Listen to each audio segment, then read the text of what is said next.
Hello and welcome to Discovery, conversations about the power of the arts to connect us to each other and to place. I'm Victoria Rogers, Vice President of Arts here at the Knight Foundation. And today's conversation is called As Mass Gatherings Come Back into View, What's the New Normal Look Like, and What are the Issues Toward Getting There? Joining me is Duncan Webb of Webb Management, author of Running Theaters, Best Practices for Managers and Leaders, a certified management consultant and an active speaker on arts management and the development, operation, and financing of arts facilities. We want you to be really active participants in the conversation. We really want to be able to answer your questions. So if you have them, please submit through Twitter using the hashtag NightLive and in the comments section of Facebook or YouTube. We'll get to them, as many of them as we possibly can throughout the conversation. So Duncan, welcome to Discovery. Hi, Victoria. Thanks for having me. It's a pleasure. So on January 9th, while speaking to a conference held by the Association of the Performing Arts Professionals, Dr. Fauci said he thinks theaters and other live entertainment venues could reopen sometime in the fall of 2021. With live entertainment's return depending on vaccination rollout and getting between 70 and 80% of the population vaccinated. But in a recent article in the New York Times, I know they're thinking about doing New York pop-ups that are coming up starting later in April. But, over the last year, while so many organizations and buildings have effectively gone into hibernation, others have attempted to stay active with various programs and events. So coming out of COVID, which of these groups is going to be better off? Sorry,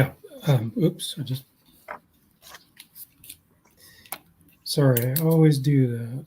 No problem. We can still hear you. Great question. So I'm worried about the groups who've gone into hibernation. I know they did it for good reason. They were trying to be sort of fiscally prudent and careful, but the groups that have stayed open, the groups that have tried to deliver value to their communities, the groups that have figured out how to do streaming, the groups that have identified and pursued new funding sources are way ahead of the groups that will be at some point in the next 6 months sort of coming back to life. So I really worry that those groups coming out of hibernation are going to really struggle and scramble to catch up to the other groups. And in fact, also, I think the things that these groups have been discovering over the past years are just some of the same trends that we've been observing for the years before the pandemic. This idea of streaming as sort of a supplemental part of what you deliver, this idea of sort of doubling down on education and outreach, the pursuit of different kinds of funding sources based on delivering value in the communities. And these are all very strong strategies that these groups are getting better and better at through this year, and they'll be in a much stronger position next fall or whenever it is that people can come back to the theater. So, related to that are these restrictions that are going to be placed on it.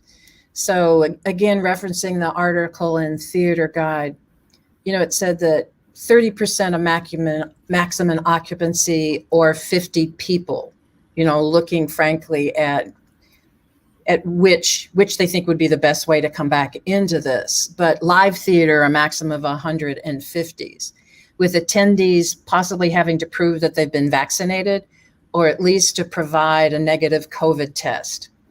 So I'm wondering, as institutions do open, what they're gonna have to be able to do and to get an audience to actually come back inside of a theater, and what kind of changes that you've seen theaters actually going through to prepare for that. Right. Oh my gosh, there's 3 different huge issues on that one. I know, I like to ask those broad questions. Okay, all right, let me try one at a time. So the first question is institutional preparation. So what we're observing is that there are lots of organizations and buildings around the country which are doing a great job now of getting ready to reopen. So for example, every week. In fact, at this same time, every 2 weeks, I get to sit in on a call with the MUPS group, which is the major university presenters. So these are the big performing arts centers on big university campuses like University of Iowa and Dartmouth and Stanford and Arizona State. And so, big buildings, very professional staffs, and these guys and girls have the resources of these big universities behind them, helping to plan for reopening. So I sit in on this call of the production managers. So these really bright people who are on top of these issues like ventilation and disinfecting and social distancing and all this stuff. So I'm not worried about them, right? And there are many other buildings like that are in pretty good shape. Who I am worried about is the thousands of other buildings that don't have those resources. So, for example, the home of a producing theater company that when they start to come back to life will be first and foremost thinking about, content. What are the shows that we're going to mount, and then they'll start thinking about the venues and making them safe and all that. And I'm also worried about, all those sort of hundreds and hundreds of sort of civic theaters, like one we worked at up in Lynn, Massachusetts. Like it's a civic auditorium. It's operated by the city. There's like a staff of 3 people. They're wonderful. They kind of do everything, but there's no way that they have the tools and resources to really think through sort of preparation for sort of a post-COVID world. So we've got to find ways to get resources to those buildings and institutions to help them. The MUPS guys and all folks like that, they're in pretty good shape, but many others are going to need help. The second question is around getting audiences back. And there, I think the key is acknowledging that this is going to be a multi-year battle to get audiences to come back. There are, all of these good surveys recently have shown, people have very different attitudes about what's safe and when it's safe and what needs to happen before they come back in different parts of the country and different sort of cities. So what we're encouraging venues to do is to get in touch with their audiences now and to start doing sort of primary research and focus groups and things to figure out what those anxieties are and what are the things that those audiences need to see and hear to gain that confidence needed to come back to the venue. Is it about ventilation? Is it about distancing? Is it about reducing sort of points of human sort of touch points and all that? Is it getting rid of concessions and, no food in the venue? Is it getting rid of intermissions and all of that stuff? So I think it's a long slug and people in different places have very different views. So it needs to be a very sort of incremental approach. And then the hardest part of that is your comment about programming, because clearly just a lot of venues are just not going to be able to put on the same stuff they were putting on before with capacity limitations. I've been talking to a lot of the promoters in bigger buildings, and they're quite certain that they're not going to put on a show unless they can achieve 80 to 90% of their sort of capacity goals pre-pandemic. And that just points to the fact that margins in this world are so tight. You just can't say, well, I'm going to book that same show and we'll have a third of the audience we used to have and that'll be fine, because it won't be fine. They'll lose too much money and people will be glad that they're open, but it's just difficult in terms of financial sustainability. So what that means is that these venues are going to have to find product that can work economically in these reduced capacity spaces. And I think the most important aspect of that is working with local partners. So it's not going to be so much about touring product. It's going to be more about working with arts organizations and artists in specific communities, partnering with them to get them up on the stage in an economic sort of deal that kind of works for the artist and works for the venue. So one of our audience members, Michael, he says, I wouldn't mind going back to a theater. I'm fully vaccinated and I'll wear a mask. I wouldn't mind having someone next to me that does the same, but can we just have audience members agree to those two things? Can these institutions require that? What can we require, frankly, of people when they're coming in? In different places, in different jurisdictions, you have different abilities to push to certain requirements. I think, frankly, I think in it's up to the venues to, establish a code of conduct or conditions for participation, and test those in the market and see if people feel that is it an intrusion on their sort of rights to participate, or is it an appropriate level of control in order to make everyone safe? I think some groups are going to go too far, and there's going to be a backlash, and so it's going to be something that we figure out over time. But I think initially groups need to go as far as they can to create a safe environment. If as this sort of fellow has said, if that's the thing that makes him feel safe, then that's what we have to push on.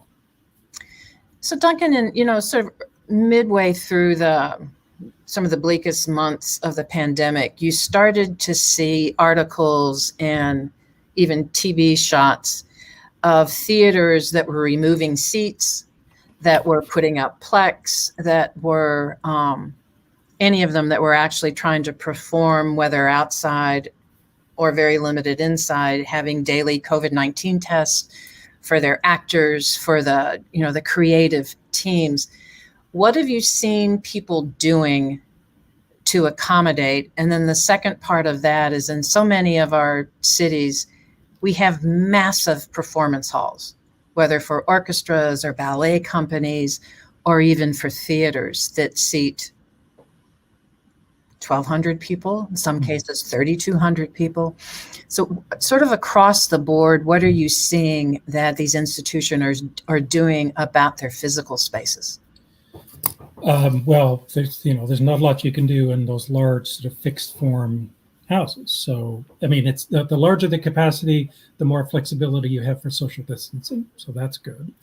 And there's a fair amount I think you can do on the way that you have audiences enter and exit. I think we're sort of smart people are figuring out how to control the flow of traffic into the house and then out of the house to reduce that kind of log jams of people crowding at entrances and exits. So that becomes a little bit easier in larger venues. But in those spaces, again, it's going to be about figuring out programming that makes sense economically, so that you can only have 500 people or 1,000 people in a 2,000 to 3,000 seat venue. It's the programming that ultimately is going to drive everything, and the economics of that program. Yeah. And so I know what it costs to do productions. So what is that answer to making it economically feasible? More runs? You can't try to cram in more people, fewer people on stage. What are some of the things that you're seeing around the development of content, whether it's new or people reimagining how something could be redone? So smaller shows, I think we'll probably see more sort of non-equity productions touring in the theater world, smaller ensembles, smaller dance troupes. I used to go for many years. I went to the Encore series at City Center, where they used to do these sort of concert versions of sort of lost musicals. And I've been advocating that that's the kind of thing that we need to do in some of these venues initially. So not fully staged versions of musicals, but more concert versions, limited staging, smaller music ensembles on stage potentially, or in the pit, or maybe even not live, but a way that you can sort of capture the magic of live performance without necessarily all the production values that go with that. And the thing I loved about Encores for all those years was when you went to the Saturday matinee, there was a talkback. So that cast would disappear and then they'd all come back on stage. And it was fabulous. It was just a great sort of New York experience to sit for another hour with the cast and directors and talk about these shows. And that's something I think we can do. So sort of smaller, sort of less staged, but also adding that sort of talkback component to create a more sort of enriching and engaging experience.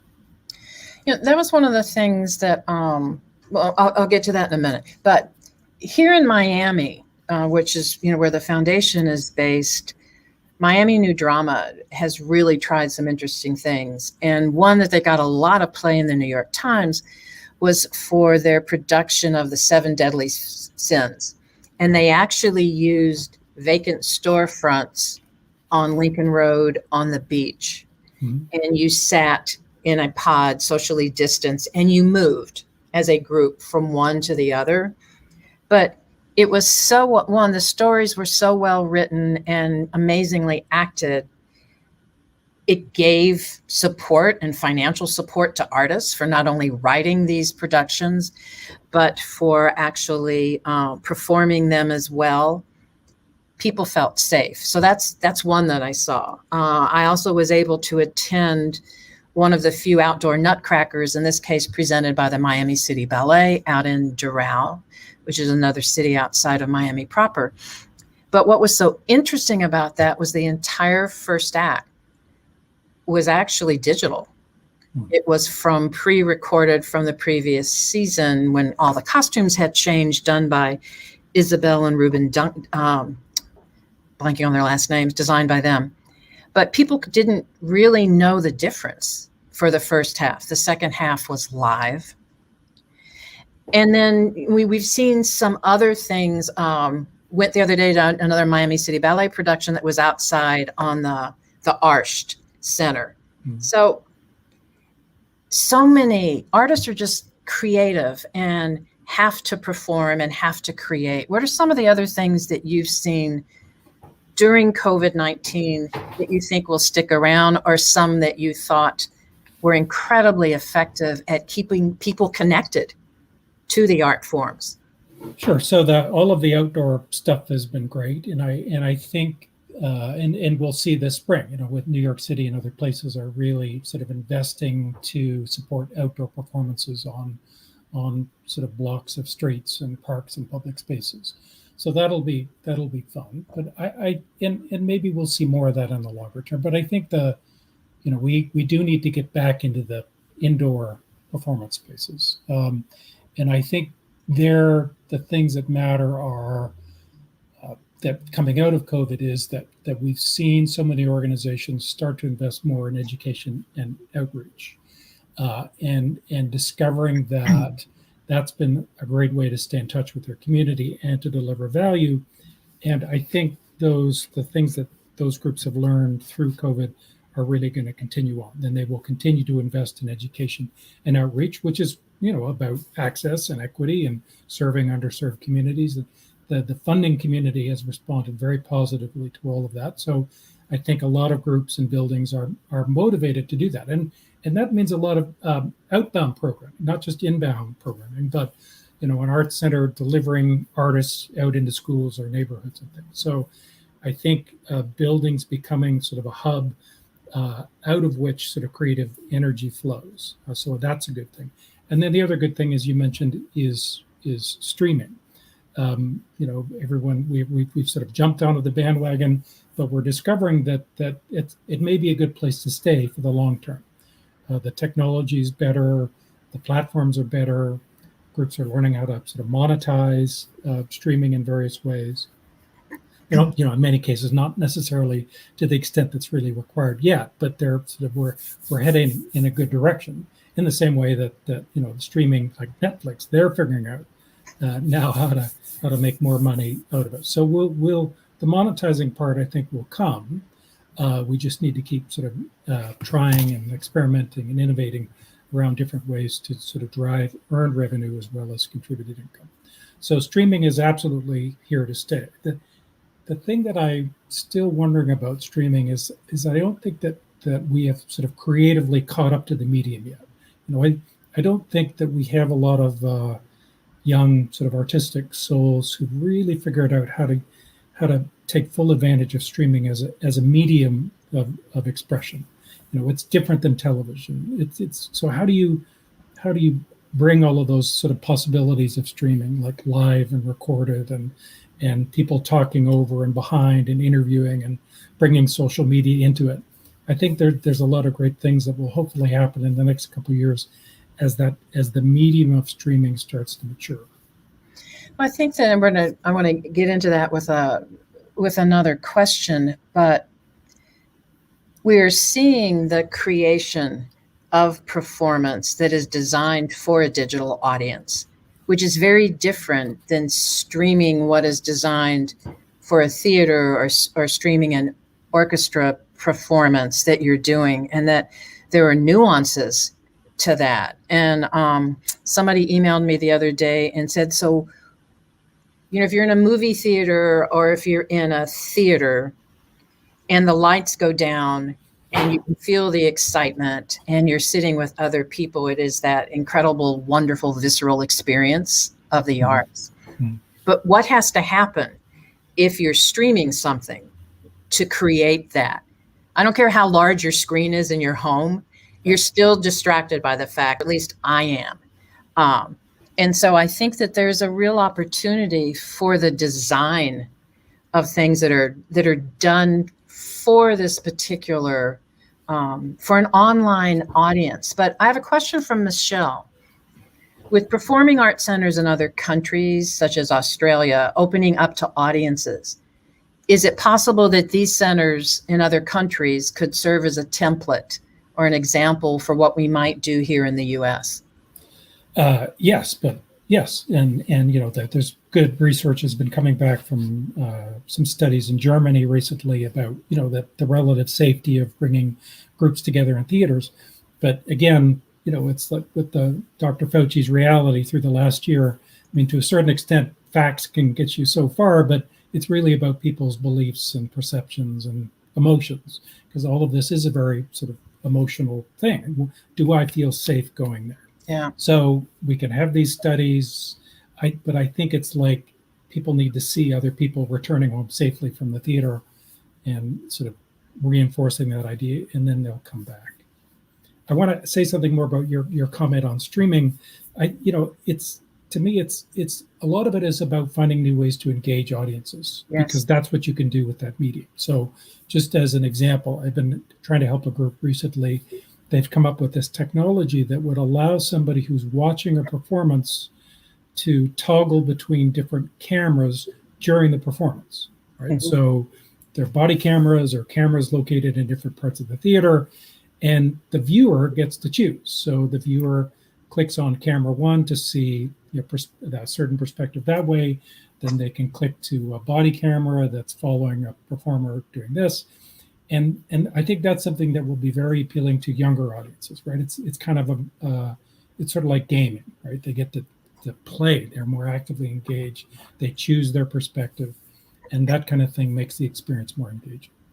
Well, one of the things that we've seen throughout the pandemic is the fact that people that were going online to access arts and culture were trying things that they never would have tried in person. Mm-hmm. And so when you get back to, your comment about the real important thing is, how do you serve an audience?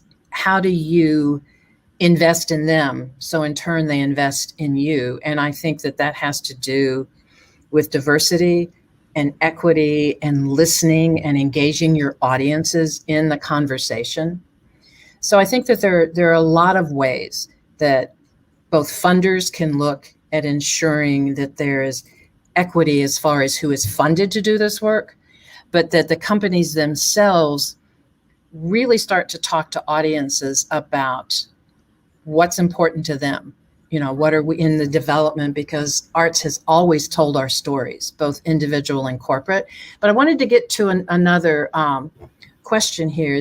I saw something that you recently wrote, a trend you referred to as from Friday Night Lights to the community living room. Oh, so right. What are you talking about with that? Right. I'm sorry. So it's sort of my favorite soundbite, and it is a reflection. It's the trend we're trying to push all of our clients and venues towards. So the old image of a theater was the marquee lights up on a Friday night and fancy people wearing their fancy clothes come to a fancy performance. That's the old image of a theater. The new image of a theater is the idea of the community living. It's a building that's always open. It's always active. There's always something going on there. It's much more inclusive, and it's much more sort of deeply engaged with the life of the community. And this is the direction we're pushing all of our buildings and clients around the country. And it's a direction that most communities really embrace. So this idea that we are not a fancy place for fancy people. We are a place for everyone, and we're going to figure out what our community needs and we're going to offer that. And we're going to bring the community together in this place where we share our creativity and cultural heritage for the benefit of our community. So, it's a silly little soundbite, but it really does capture a very powerful idea. And I think many communities do embrace this. I've got another question here. This was from Brendan. Do you expect any venue operations to change over the long term in response to consumer anxiety? Sort of, one of his things is like requiring masks during a heightened local flu season.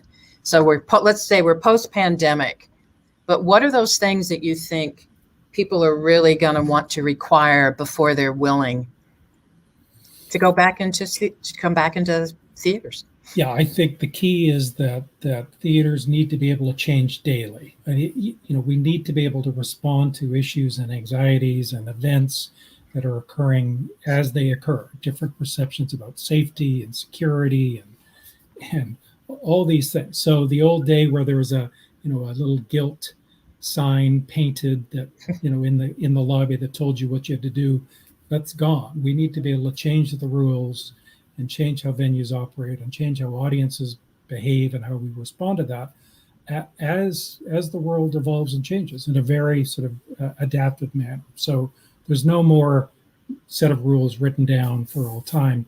It's all about now responding to the community and the environment as it is today. I think one of the things, again, that, and we're going to wrap it up sort of with this comment. This came from the Culture Track survey of communities in a time of distress. And it was all about the opportunity that's been created for digital interplay with people and making sure that we can reach audiences in a number of ways. But I really think, Duncan, that I'd like for you to just mention your book and what you've done with it and how people can access that. And of course, for those of you who are interested in any consultancies with web management, we encourage you to do that as well, of course. Well, thank you for that shameless plug. It is a shameless plug, but go ahead. Okay, so we wrote a book in 2005 called "Running Theaters: Best Practices." Blah blah blah. And the idea was we interviewed 40 managers of buildings around North America and sort of captured those best practices around programming and fundraising and marketing and all that. And then we've just done a second edition, which is really interesting to do and to see the sort of evolution of the field and what are the issues that are now more important. So a lot more of an emphasis now on safety and security, on community engagement, on diversity, equity, and inclusion around both the operations that run buildings, but programming and audience engagement. And of course, that book gets published a matter of months before COVID arrives. So I don't know if we'll do a third edition anytime soon, but there we now have to deal with this whole additional set of issues of the short term, and again the longer term issues coming out of COVID, which are significant. But as I said earlier, I think in many ways what COVID has done is just accelerated the trends that we already saw. The importance of sort of checking in with your sort of mission related to the value you deliver to the community. The importance of staying connected to your audiences of what it is that they want. The importance of programming that responds to the economic environment. The importance of streaming. The importance of education and outreach. The importance of kind of outdoor, informal programming before events, after events, sort of taking emphasis away from, the 8 o'clock curtain to creating a broader event that starts earlier, goes later, moves to different spaces, and engages more of the community. I think it's times change, people change, and our attitudes change, as do the experiences that we want. But told you it would be a quick 30 minutes, so our time is up. I want to thank all of you for being with us today. Special thanks to Duncan and our production crew, who are absolutely amazing. Just wanted to tell you the beats at the top of the show were created by Chris Barr, and the music that you'll hear as we go out is performed and composed by the great Theron Brown of Akron He's a pianist. But the next Night Live episode is one of Night's Future of Democracy series. And please join us on March 18th. The topic will be Design Principles of a Good Conversation with Emily Shamley Wright, economist, president, and CEO of the Institute for Human Studies. And the next Discovery episode will be on April 8th, where the topic will be the ongoing lack of diversity in theater. So I really hope you all will join us again. And thanks so much for being with us today. Have a great one. Thank you. Thanks, Duncan.